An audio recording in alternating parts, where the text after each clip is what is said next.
son 3 décadas de destierro y desunión. 30 años de duro exilio, de extranjero domicilio. Qué pena de son que canta, errante generación. Saludos amigos de Cuba y su historia, parte de la programación en español de la WLRN, Canal 17, Televisión Pública. Mi nombre es Alberto Müller. En el día de hoy, Cuba y su historia va a ser historia actual, cosa que nos gustaría hacer con más frecuencia, pero bueno, a veces lamentablemente no podemos por razones de estrategia técnica. Pero en el día de hoy vamos a la Cuba actual, a lo que está pasando en Cuba. Y por supuesto, para hablar de este tema, que es un tema de una Cuba que colapsa, que como los barcos que se van hundiendo y pierden el espacio hasta para respirar. Lamentablemente, Cuba está así, Cuba está colapsando. Y para hablar de este tema tan actual, pues hemos traído, lo habíamos prometido, a José Daniel Ferrer nuevamente en Cuba y su historia. Bienvenido, José Daniel. Verte otra vez. Gracias, Alberto. Es un placer, como siempre, estar acá con ustedes. Yo lo sé. Hay todo un cúmulo de informaciones que se contraponen, que compiten, pero lo cierto es que Cuba colapsa. No cabe duda. El régimen colapsa, Cuba va a renacer. La Cuba comunista colapsa. Ayer hubo un papelazo. Uno más de Díaz-Canel en una comparecencia que no dijo nada. Pero la primera pregunta a José Daniel Ferrer, para conversarla con los amigos de Cuba y su historia. ¿Cómo ves el momento? ¿Cómo ves el proceso? ¿Cómo analizas tú que estás tan actual y tan dinámico? O sea, te corresponde por tu edad el dinamismo que estás ejerciendo y además del liderazgo. ¿Cómo ves esa Cuba que se hunde? El mejor momento que hayamos tenido en mucho tiempo.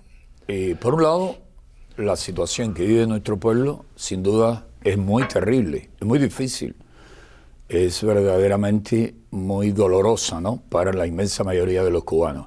Pero por primera vez nos estamos acercando al momento en que sin dudas el régimen va a colapsar, va a terminar y la nación va a comenzar a renacer, va a comenzar a resurgir de las cenizas en que el régimen la ha asumido durante años, durante décadas de política fallida, de represión intensa, de opresión y miseria impuesta precisamente por ese régimen de corte estalinista.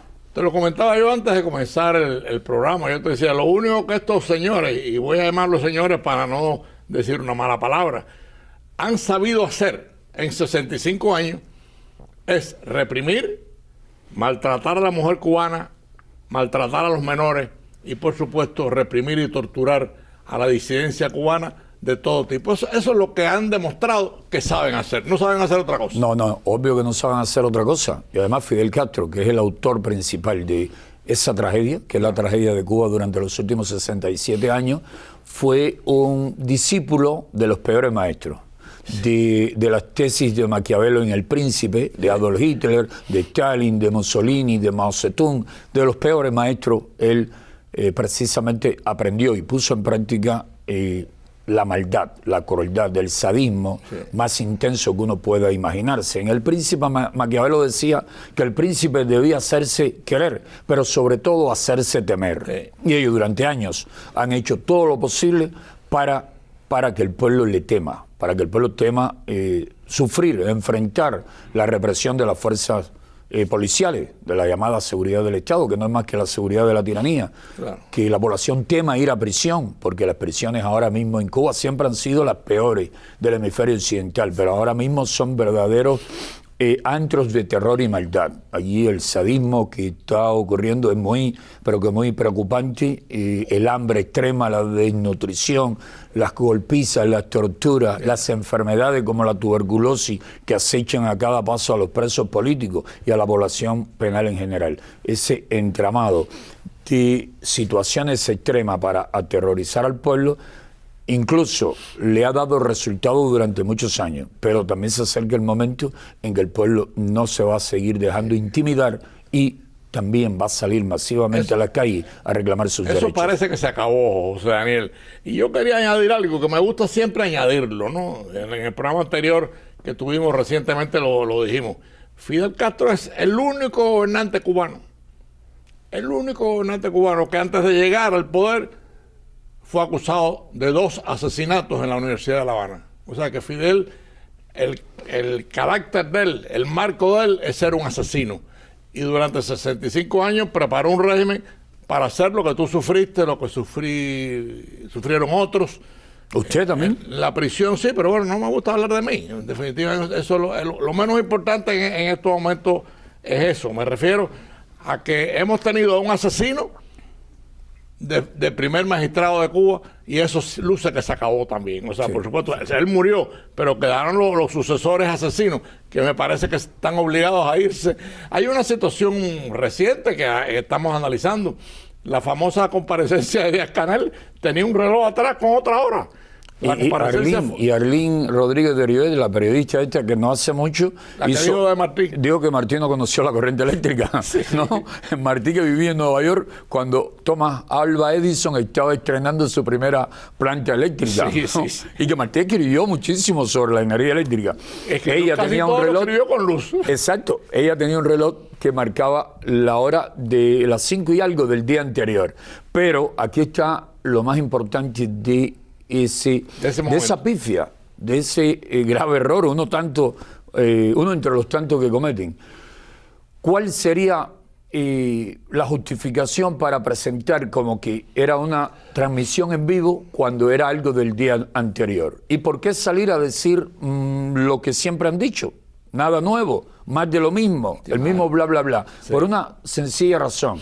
Querían decir, estamos aquí, no nos hemos escondido, no tenemos miedo, pero al grabar primero para transmitir después, es obvio que no quieren miedo, que se sepa dónde están en tiempo real. ¿Por qué? No sé, quizás esos navíos, esos buques de guerra estadounidenses que se están moviendo por el Caribe, ese destructor que está cerca de Haití con misiles capaces de volar más de 1.200 kilómetros, quizás eso le atemorice muchísimo. Incluso yo le he llamado, porque algunos me preguntan muchas personas, me dicen, Osanel, ¿viste cómo ha rebajado de peso Miguel Díaz-Canel, el dictador de turno? Y le digo, sí, porque él ha estado aplicando para adelgazar una receta que se llama 3 de enero, que para los dictadores es terrible. ¿Por qué? Porque un 3 de enero de 2026 capturan al narcoterrorista Nicolás Maduro. Pero un 3 de enero de 2020, Estados Unidos ultima en un aeropuerto en Bagdad al general iraní con un amplio historial de terrorismo, Qasem Soleimani. Y parece que el 3 de enero ya se convierte en una especie de síndrome que hace rebajar a los tiranos. Los hace adelgazar. Rebajan de peso. Pero hay una cosa, José Daniel, interesante en todo este panorama que estamos viendo y que estamos palpando, y que por supuesto nosotros no nos alegramos de la desgracia de nadie, pero sí nos alegramos de que un régimen que lo único que ha hecho es matar, torturar a inocentes, obviamente se vaya, se hunda. Entonces hay una situación interesante.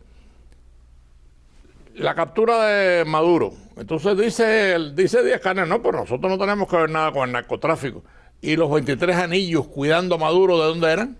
¿Y qué hacían allí? ¿A quién cuidaban? A un capo de la droga, obvio. Eran todos oficiales de la seguridad y del ejército cubano. Exacto, eso en el presente, pero debemos recordar los antecedentes. Ya desde 1981, Carlos Leder, un narcoterrorista, que estuvo preso acá en los Estados Unidos, que fue extraditado por Colombia para acá, para los Estados Unidos. Lo contó todo. Ya desde el 81 él estaba en Cuba negociando con Tony LaGuardia, y Raúl Castro le asegura que estuvo presente, intercambió poco, pero estuvo allí. 81. En el 89 el régimen decide fusilar a Ochoa, a Tony LaGuardia y a otros 2 oficiales. Pero ¿qué estuvieron haciendo desde el 81 al 89? ¿No se enteraron Fidel Castro y Raúl Castro del narcotráfico que según ellos estaban protagonizando estos oficiales? Obvio que lo sabían. Cuando lo fusilaron fue para justificarse ellos.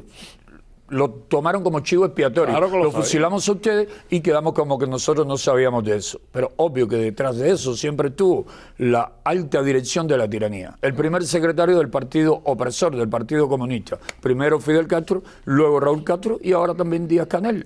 Porque ¿qué hacían esos cubanos en Venezuela? Protegiendo a un hombre que está acusado de narcotráfico. Claro. No estaban protegiendo a Olof Palme, el presidente o primer ministro de Suecia, aquel socialdemócrata que andaba sin guardaespaldas en la calle. No, estaban custodiando a un hombre no querido por su pueblo, un presidente ilegítimo porque perdió las elecciones en el 2024, en agosto del 2024, y se mantuvo por engaño, por fraude y sobre todo por la fuerza.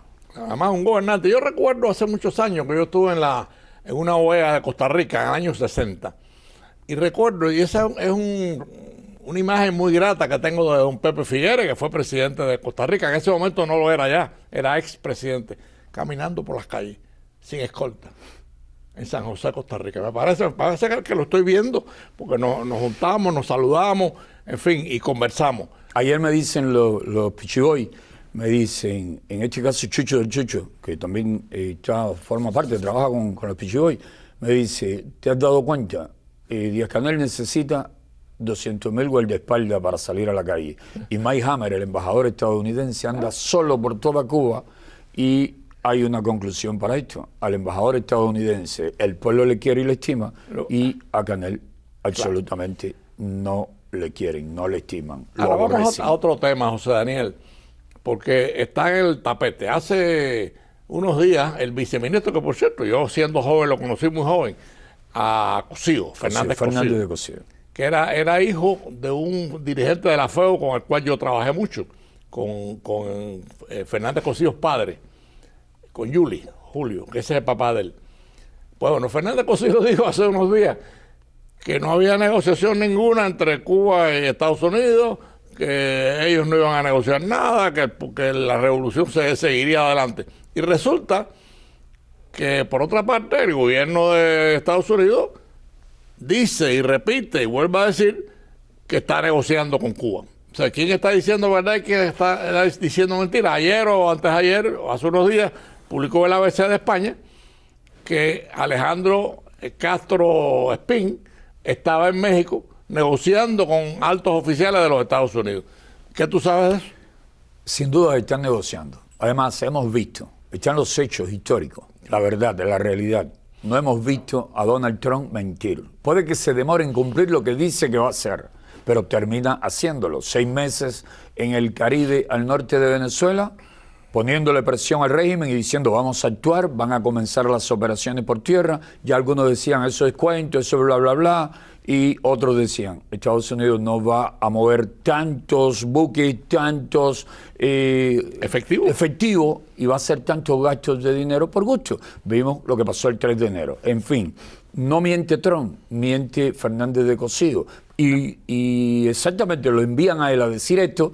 ¿Por qué no lo dijo Raúl Castro? ¿Por qué no salió Raúl Castro a decir que no había ningún tipo de conversación? Porque las conversaciones la ordena Raúl Castro y Fernández de Cosío ni se entera de ello.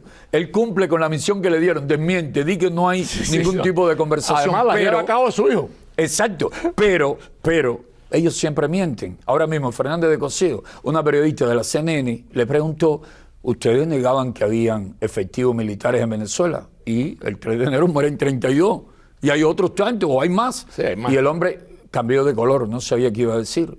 Pasó por un momento muy difícil. Pero si vamos a la historia del régimen, el régimen lo que nunca ha hecho es decir la verdad. Fidel Castro comenzó diciendo que él no era comunista. Y lo repetía una y otra vez, que él no era comunista, que eso era una difamación, una calumnia decir que él era comunista. Y un buen día dijo que él era comunista, que él era marxista-leninista, desde la universidad. Sí, que lo había sido siempre. Que lo había sido siempre, que moriría siendo marxista-leninista. Entonces, ¿quién mentía? Era Fidel Castro. ¿Quién siguió mintiendo? Fidel Castro durante toda su vida. Raúl Castro luego asumió el papel de mentiroso. Siempre lo fue también. Todavía el pueblo cuando está esperando el vaso de leche que Raúl le prometió en Camagüey en 2007. Nunca apareció el vaso de leche, entre otras tantas promesas y mentiras. Aquella promesa de Fidel Castro de que íbamos a tener en Cuba mayor bienestar que Estados Unidos. Al principio de que llegó al poder.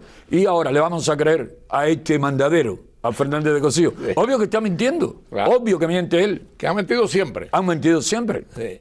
Ahora, hay una cosa, José Daniel, interesante. Interesante porque la situación de Cuba es muy grave. Tú la conoces mejor que nadie. La sufriste inclusive en celdas de incomunicación. O sea, celdas aisladas.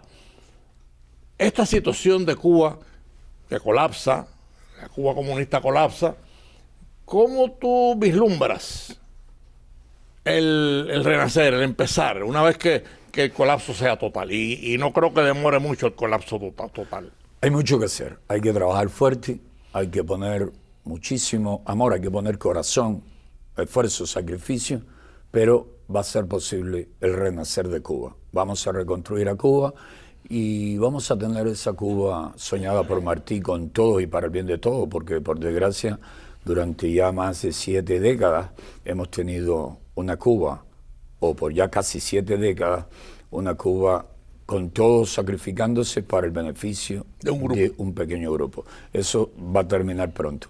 Y en esa nueva Cuba, donde van a tener oportunidades, derechos, libertades, todos los hijos de nuestra amada y sufrida patria, ahí vamos a ver cómo fraternamente trabajamos por sacarla adelante. Y no va a ser fácil, ni va a ser en un día ni en un año, pero vamos a ver a Cuba nuevamente como una de las naciones más prósperas y felices del continente americano.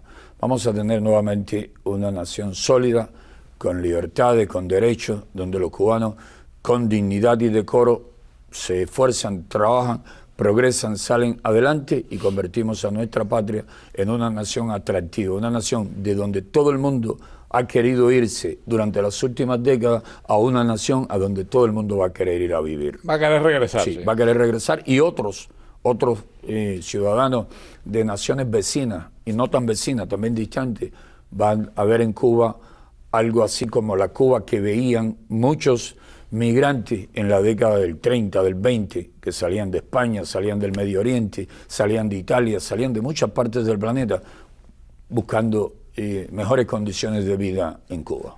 No, además, tú lo acabas de decir, si el patrón del futuro de Cuba es con todos y para el bien de todos, está todo resuelto. Exacto. Y los gobernantes próximos de Cuba tienen que ponerse esa premisa no solamente en la frente, en el corazón, porque la próxima Cuba tiene que ser para todos. Y en la próxima Cuba no se puede abusar de nadie, ni golpear a nadie, ni torturar a nadie, aplicar la justicia como es.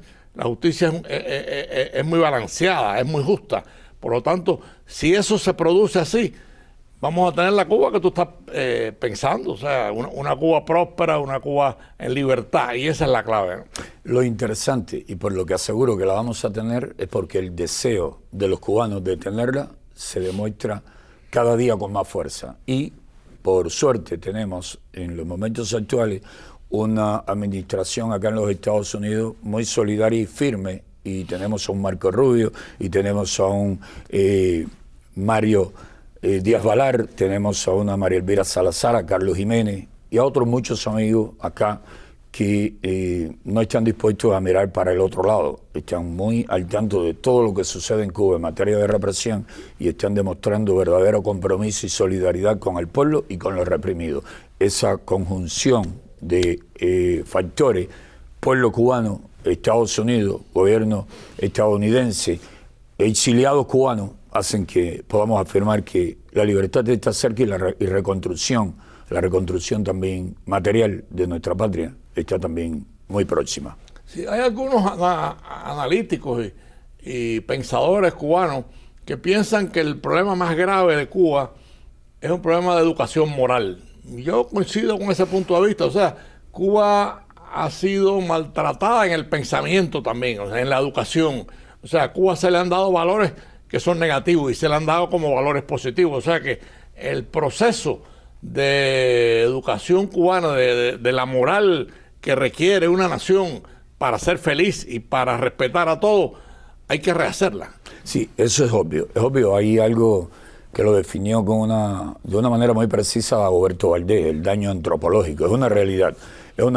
Pero ese daño ético, ese daño en lo moral, no afecta el proceso de reconstrucción de Cuba, y le voy a explicar por qué. Es decir, el proceso de reconstrucción material, claro. Y en la medida en que se progrese materialmente, pues debemos dedicar recursos a la reconstrucción espiritual, moral. Ética del pueblo cubano. ¿Por qué digo que no afecta el factor ético, el daño antropológico, la reconstrucción material? Por lo siguiente, hay capital humano y capital económico financiero en el exilio, principalmente en los Estados Unidos, principalmente en Miami. Mucho de ese capital va a ir a invertir en la isla y el cubano va a comprender que eso de no hacer nada porque el régimen hacía como que pagaba y por lo tanto el cubano se acostumbró a hacer como que trabajaba y al final ni trabajaba el cubano ni pagaba el régimen. Claro. Eso se va a acabar porque cuando se sepa que hay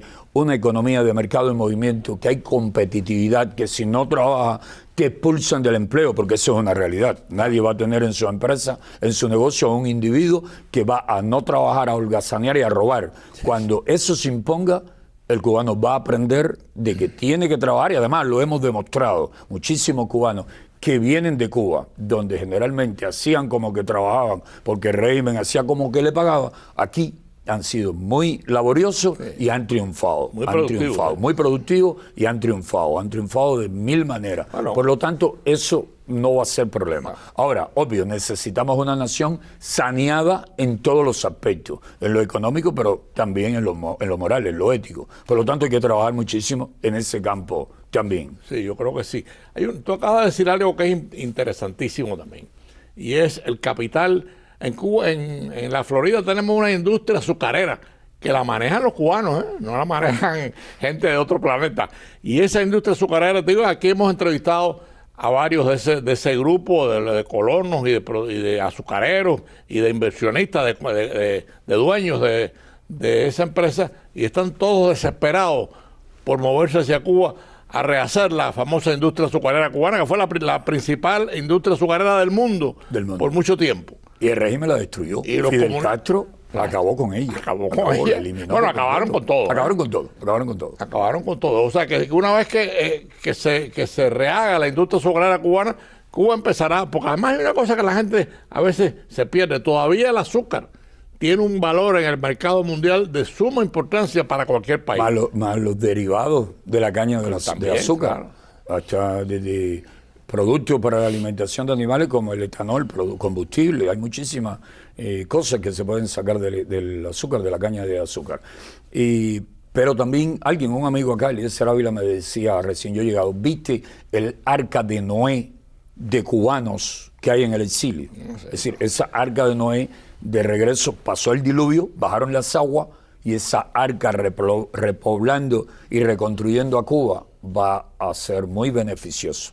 Va a ser muy productivo. Yo he visto esos cañaverales, esos centrales azucareros, y Cuba tiene tierras fértiles para ser nuevamente una nación muy productora de azúcar y de derivados de la caña de azúcar, pero hay tantas cosas que hacer en Cuba. Sí. Ahora mismo se están yendo, una cadena hotelera recientemente anunció que se iba, y otras van a terminar yéndose hasta tanto Cuba no se democratice, pero ya en una Cuba democrática el turismo puede ser una fuente de recursos muy amplio, y Cuba recibiría muchísimo más turistas que lo que ha recibido en los mejores momentos del régimen, es decir, en cuanto al turismo, porque el momento bueno del régimen solo lo ha tenido, como decía usted anteriormente, en materia de represión. Claro. Han sabido reprimir, encarcelar y paralizar. Pero Cuba siempre ha sido una isla muy turística, muy atractiva para el turismo. Una vez que caiga, que se hunda el comunismo definitivamente, el turismo va a renacer, como dices tú. Y va a renacer la producción de alimentos. Tenemos tierra suficiente para no tener que importar muchísimos alimentos que actualmente se están importando, para no tener que importar muchos piensos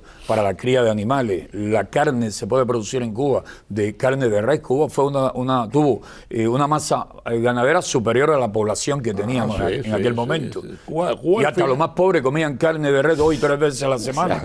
Ahora eso es algo tan difícil que yo me atrevería a afirmar que es casi al estilo de la India para los hindúes, sagrado la carne de res. Cuando triunfa la revolución, Cuba estaba muy cerca de producir el arroz para el consumo nacional. Estaba un poquito por debajo, y Cuba consumía más arroz que China, que los chinos.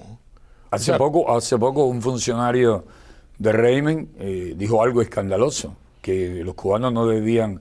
¿Por qué? Que nos habíamos habituado a dietas extranjeras y que no debíamos por qué estar comiendo arroz o papa, porque el arroz era asiático y la patata era de los Andes, que aquí se podía en Cuba. Se podía producir boniato, ñame. Al final le sacaron cuenta que el ñame es de África, que el boniato es de no sé dónde y que si vamos a una dieta muy a lo cubano, pues entonces sería jutía lo único que deberíamos comer y algunos peces de los pocos que quedan en las aguas de la isla, porque hasta eso... Esa es otra industria que hay que desarrollar en Cuba, la pesca. Hay que desarrollar. Cuba tiene una pesca, bueno, igual que las Bahamas, toda esta zona caribeña es muy pesquera.